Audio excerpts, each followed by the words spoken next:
gonna rue the day he ever messed with me! Late night? Liam, it wasn't you, was it? Did you do it? I don't believe it! Take a breath, Harver. Did I do what? Raid my workshop. Of course not. Well, someone's been stealing stuff from my workshop at night. And this time, they took some cables and a load of leather padding. I chased him halfway across the village this time. And I almost caught him, but he got away again. You see what he looked like? I just know that he was really fast. I could hardly keep up with the guy.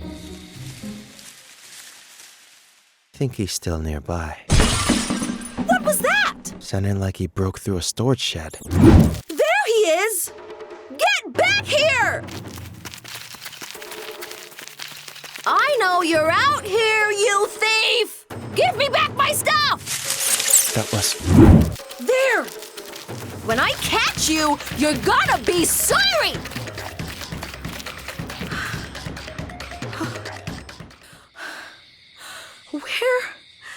Where are you? If you turn yourself in, I promise not to tell the chief. Ugh!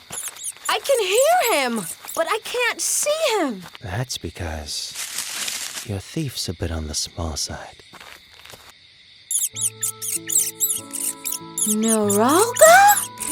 They've been robbing me? Guess they thought your materials would look good in their new nest. Looks like everything you lost is still here. Cables, the padding. Wow, they really decked the whole place out. Well, now we know where your stuff went. You want it back? Oh, no. They can keep it. Probably need it more than I do at this point anyway. They're just lucky they're cute. And that I already had dinner. Try to stay out of trouble.